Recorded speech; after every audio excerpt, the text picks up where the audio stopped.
Dear RNZ, to many New Zealanders, you are the beloved official radio voice of New Zealand.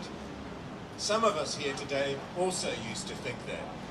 You were neutral and impartial, or so it seemed from a certain white middle-class perspective. Sure, some people accused you of a left-wing bias, but overall you appeared to be on the side of all New Zealanders. There was no name-calling, news and current affairs were presented in measured tones, and presenters and guests alike were civilised and erudite. Apart from some tense interviews between politicians and confrontational morning report presenters, Radio New Zealand exuded an air of calmness, reassuring us that everything was all right in God's own. As if to confirm this view, an AUT study published this year shows that you are the most trusted of the New Zealand media outlets. However, there's also bad news for you in that study. Your trust rating, like the other outlets, has dropped in the last 2 years. In your case, dramatically, by 8 percentage points, down from 70% to 62%. This shows that many members of the New Zealand public understand that recently you haven't been doing your job properly. So what's been the cause? It's been a stressful 2.5 years with the country going through a pandemic response that's involved lockdowns, job losses, social distancing, vaccine passes and mask and job mandates. The flow-on effects have included job losses, destroyed businesses, loss of income, fractured relationships, increased isolation, increased stress, declines in physical health, vaccine injuries, and an increase this year in all-cause mortality. And how have you responded to these devastating events? Actually, they've barely registered as a blip on your news radar. Let's judge your response to the events by your own standards by looking at 3 of the elements from your purpose as outlined in the Radio New Zealand Charter. Number 1, as an independent public service broadcaster, the public radio company's purpose is to serve the public interest. It's clear that since 2020, RNZ's coverage of the pandemic has not been independent of the government or the parliamentary system.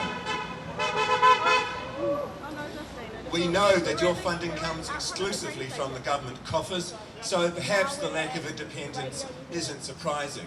Nevertheless, there's been very little pretense of independence in the last 3 years. Almost exclusively, your coverage has been in lockstep with the government's view. You and most other media have essentially acted as mouthpieces of the government and the parliamentary system in general. Yay. On the matter of the public interest, it's unclear who defines public interest, presumably the government. It's certain that the interests of a large minority of New Zealanders have not been served by you in the last 3 years. Okay, number 2, freedom of thought and expression are foundations of democratic society, and the public radio company as a public service broadcaster plays an essential role in exercising these freedoms. So it's also clear that New Zealanders' freedom of thought and expression on issues of COVID, vaccines and mandates has been stifled by you and other media outlets, as well as social media giants. Many people have been denied a public voice on these vital issues. This amounts to censorship and is threatening the foundations of our democratic society. To be fair, you haven't been as one-sided as many of the other media outlets.